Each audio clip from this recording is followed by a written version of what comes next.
VT petrochemicals परिवार की ओर से समस्त देशवासियों को दीपोत्सव की हार्दिक शुभकामनाएं एवं बधाई। माता लक्ष्मी की कृपा समस्त जनों पर बनी रहे।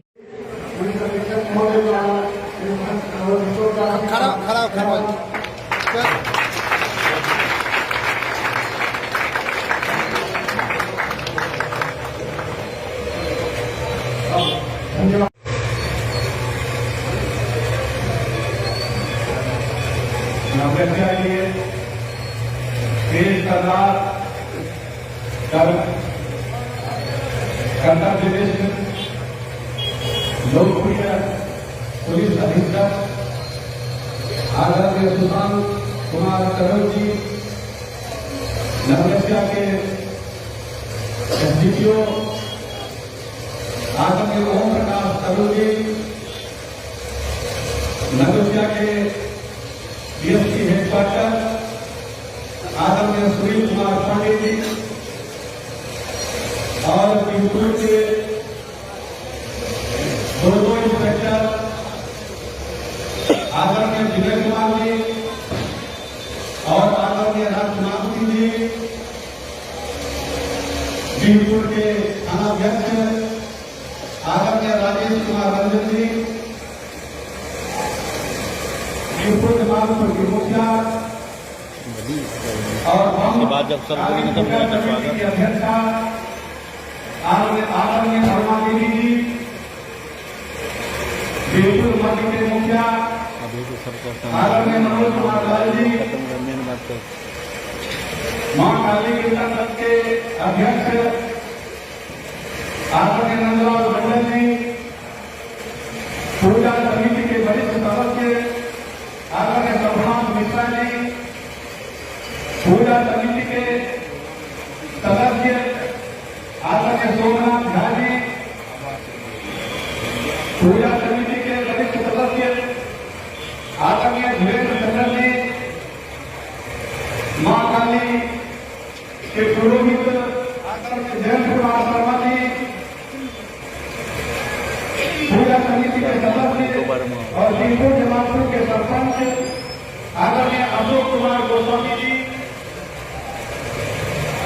और मां काली पूजा समिति के प्रधानमंत्री जी का मैं नाम भूल गया था, आदरणीय गौरव कुमार शर्मा जी एवं सम्मानित मंच। नवगछिया के देश सरदार कर्तव्यनिष्ठ धर्मनिष्ठ कर्मनिष्ठ पुलिस अधीक्षक आदरणीय सुशांत कुमार करोल जी, आप लोगों के बीच अभी यहां पर विराजमान हैं। बीरपुर की मां भद्रकाली की प्रसिद्धि दूर दूर तक फैली हुई है। यह एक प्रसिद्ध शक्तिपीठ है। हिंदुस्तान के कोने कोने से लोग मैया का दर्शन करने के लिए आते हैं, जिनकी मुरादें पूरी हो जाती हैं। मैया के तो सच्चे दिल से कुछ मानते हैं, मैया उनकी मन्नतें उनकी मुरादें अवश्य पूरी करती हैं। यही मैया की महिमा है, यही मैया की गरिमा है। मैया किसी को यहां से खाली हाथ नहीं जाने देना चाहती है, इसलिए दूर दूर से लोग यहां मैया का दीदार करने के लिए आते हैं, मैया की एक झलक लेने के लिए आते हैं। हमारे एसपी साहब कुछ समय बिल्कुल नहीं है। एसपी साहब बार बार कह रहे थे कि दूसरे बार आएंगे, लेकिन मैया की ऊपर विशेष कृपा है कि नवगछिया के ऐसे एसपी हुए, भाजपा एसपी कई एसपी हम राष्ट्र हैं, महारती कर चुके हैं, लेकिन एक पहले एसपी हुए जिनको दो बार मैया की आरती करने का पावन अवसर प्राप्त हुआ है। इसलिए मैं उनको धन्यवाद देता हूं। और बड़े हमने पहले ही आज देश का लोकप्रिय कर्मठता में कोई कमी नहीं है। कोई भी कर्म हो, दशहरा हो, ईद हो, दिवाली हो, रामनवमी हो,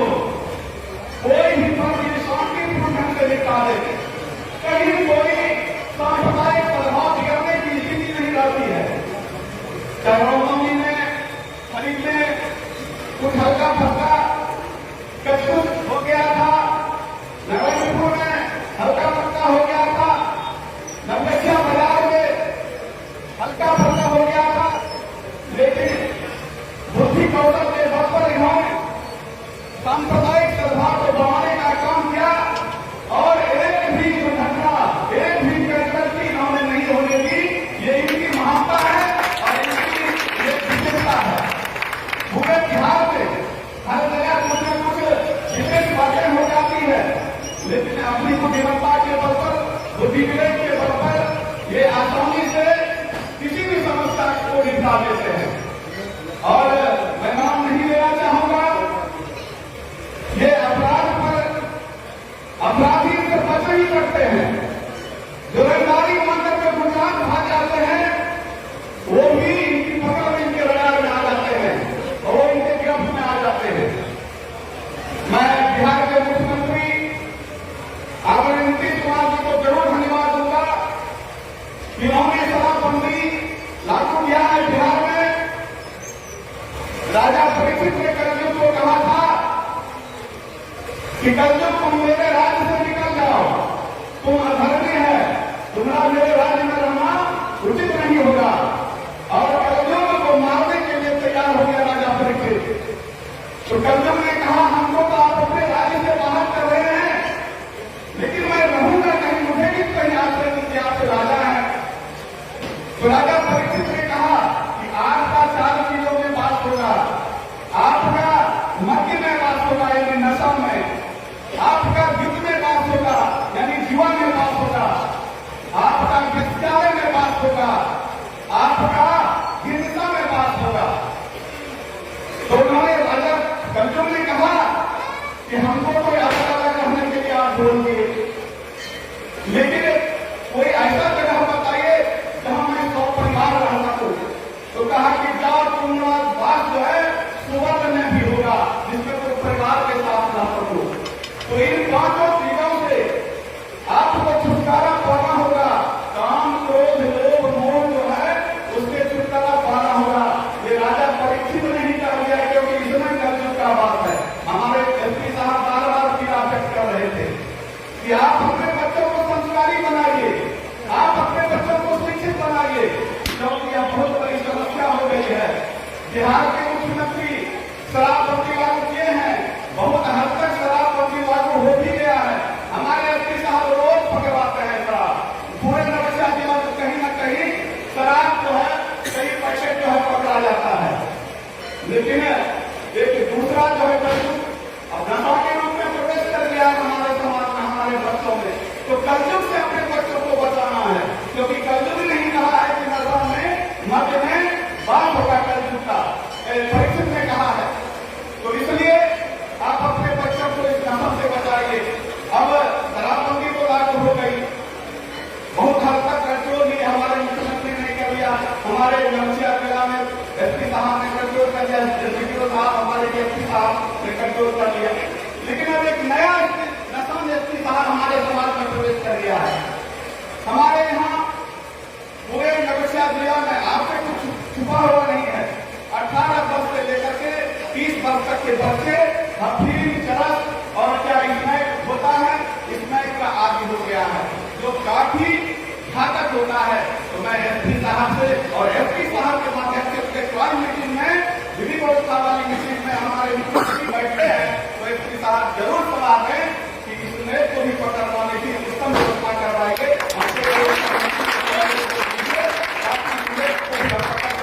और सबसे बड़ी बात है, मैं सभी अभिभावकों को कहूंगा, जैसा एसपी साहब ने कहे कि अपने बच्चों को संस्कारित कीजिए, शिक्षित कीजिए। अपने कलयुग जो है हटा रहे आपके बच्चे से, नहीं तो कलयुग अपने आगोश में आपके बच्चों को ले लेगा।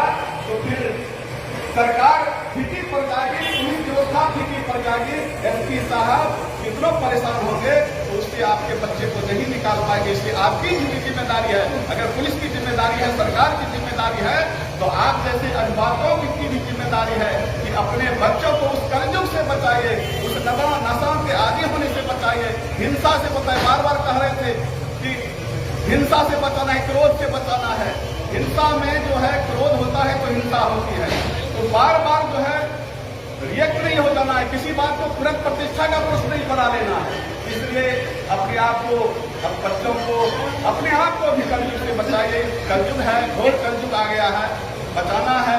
मैं ज्यादा समय नहीं लूंगा, क्योंकि हम एसपी साहब से बार बार आग्रह किए थे कि समय का अभाव है, मैं ज्यादा समय नहीं, आपसे करवाएंगे और आपको विदा करेंगे। तो मैं एसपी साहब ने अपना कीमती समय दिया, तो मैया काली से प्रार्थना करता हूँ कि हे मैया काली, हमारे एसपी साहब के जीवन में सुख समृद्धि और शांति आप हमें इस महीना तक अपनी बात को समाप्त करता हूं।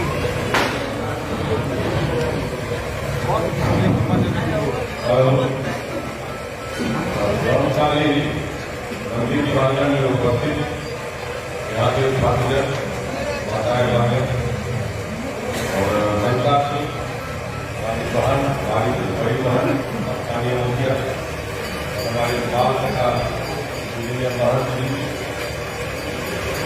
साहब विद्यालय का और इंस्पेक्टर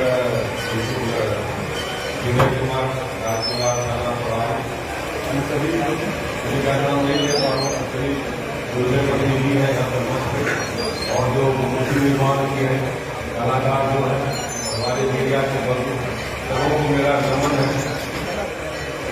क्योंकि मैं बहुत समय धीरे पाऊंगा नहीं ले पाऊंगा क्योंकि अभी लगातार दोपहर से जितने में प्रत्येक स्थान पे जा करके जो काली सीता का विसर्जन है पूजा है गीत व्यवस्था है उसी से चर्चा कर आगे भी और जाना। एक चीज बोलना चाहूंगा पहले देखिए एक बहुत त्योहार में याद कीजिए जो बुजुर्ग है वो नए लड़के से नहीं जो 40, 45, 50 साल में है तो बचपन याद कीजिएगा इतना वोट का प्रिपरेशन होता नहीं वोट कब आया नहीं आया पता नहीं करता और तो वोट का प्रिपरेशन वेरिफिकेशन करना पड़ता उसके बाद भी बताओ बनी रहती है क्या पता पूजा का अवसर पर हो पाएगा नहीं हो पाएगा होगा तो किसी विसर्जन हो पाएगा ये मैं चर्चा इसलिए कर रहा हूँ कि नहीं चाहते हुए भी घटना एक घटना घटना करने वालों को बाहर से नहीं होगा अभी आप इसको तो घटना कारण क्या होता है सबसे होता है कि तत्काल गुस्सा आता है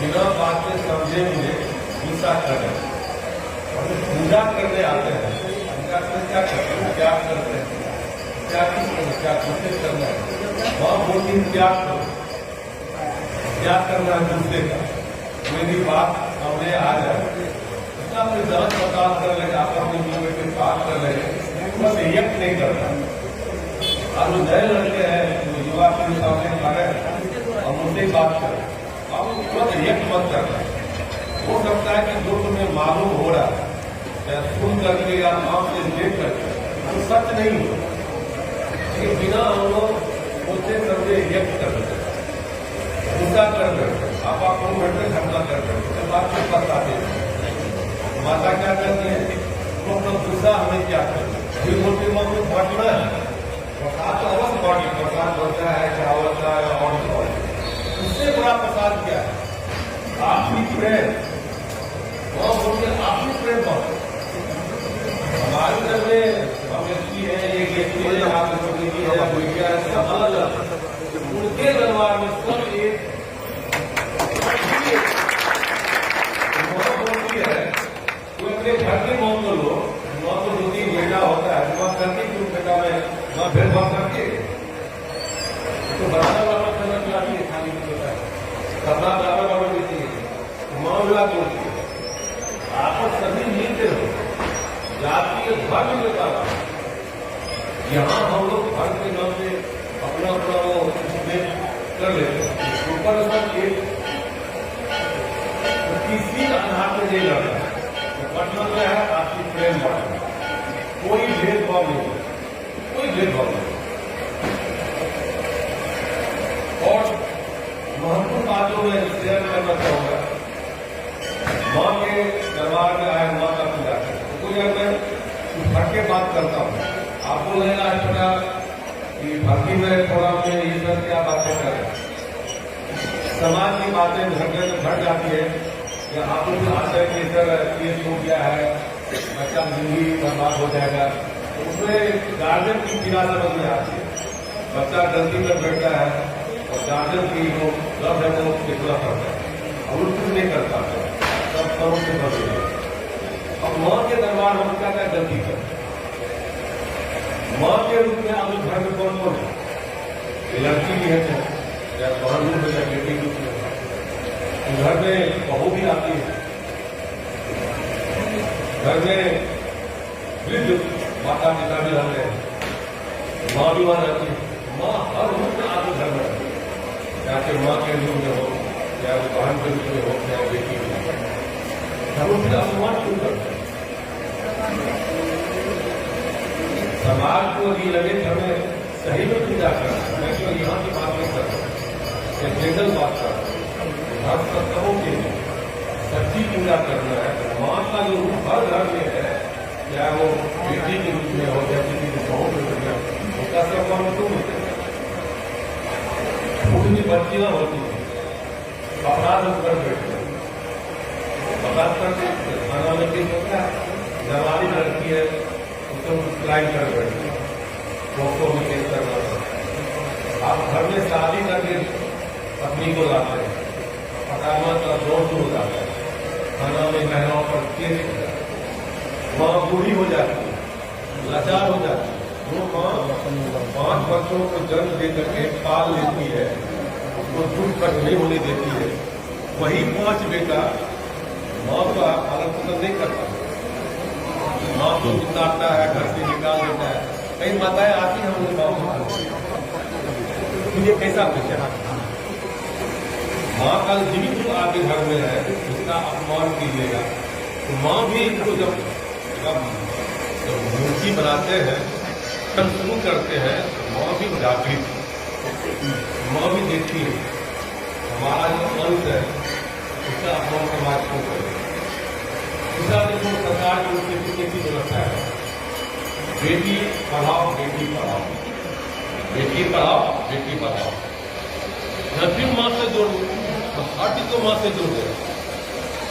बेटी को नहीं पढ़ाओगे, बेटी को आगे नहीं बढ़ाओगे, तब कई तरीके से आप बेटी को अधिकारमय कर रहे हैं। और वह समाज कहता है सबसे अच्छा समाज किसको हम मानते हैं? पैसा दुनिया भर का हो गया नहीं, बड़ा बड़ा मकान है नहीं, लाखों एकड़ जमीन है बिल्कुल नहीं। सबसे अच्छा समाज वो होता है जिस जगह में माँ और माँ के अन्य रूप का इज्जत प्रतिष्ठा हो। यदि हम ये कहें कि सोनवर्षा पंचायत है, सोनवर्षा पंचायत, बेगुर पंचायत जो भी है, यदि यहाँ से कोई लड़की के खिलाफ कोई पोक्सो एक्ट नहीं होता है, लड़की के खिलाफ अंधराव में कोई केस नहीं होता है, घर में पत्नी है उसके खिलाफ कोई केस नहीं होता है, अपने घर में बूढ़े माँ का सम्मान मिलता है, घर की लड़कियां को पढ़ने का बराबर मौका दिया जाता है और लड़कों से भेदभाव नहीं किया जाता है। लड़की बराबर पढ़ती है और लड़की भी आगे बढ़ती है। और लड़की को पढ़ाने से क्या होता है, वो कई घर को संभालती है। जब तक आपके घर में रहती है, आपके घर में खुशियां लाती है, जब ब्याह करके दूसरे घर जाती है तो घर को संभाल देती है। हम ये आप सबों से ये आग्रह करें, विनती करें, माँ का सच्चा पूजा वही होगा जब माँ के सभी रूपों में, जो हमारे घर में, हमारे आंख के सामने है, हमारे समाज में लड़कियां भी मान लीजिए मंदिर पूजा करने आती हैं, एक भरोसा उसको होता है यार हम मंदिर पूजा करने जा रहे हैं, कोई रास्ता हमें छेड़ेगा नहीं, और रास्ता में कोई छेड़ दे, बताओ बच्ची का भरोसा कैसे माँ पे होगा? तो भरोसा कायम करें और ये लोग कर्म करें। माँ का सच्चा पूजा ये होगा जब अपने घर में, समाज में माँ के अन्य रूपों का भी इज्जत दे, प्रतिष्ठा दे। ऐसा कुछ नहीं करें उसके भावना को ठेस पहुंचे। यही मेरी बातें थी, समाज से अपील था। और हमें जब भी मौका मिलता है कुछ बोलने का, तो मैं सामाजिक जो भी बातें होती मैं उनसे चर्चा करता हूँ। सोशल क्राइम देखो, हर चीज का इलाज केस करना, थाना तक कार्रवाई करना नहीं होता है, सामाजिक पहल भी होता है। हम आपस में सोचे, मंथन करें कि क्यों घटना घटती है। जब हम ठान लेंगे कोई घटना नहीं घटेगी, वहाँ बहुत खुश हो जाए, वहाँ पूरा आशीर्वाद करेंगे। यही सब बात मैं जगह मैं अपना ये वाणी है मैं विराम करता हूँ। Thank you very much.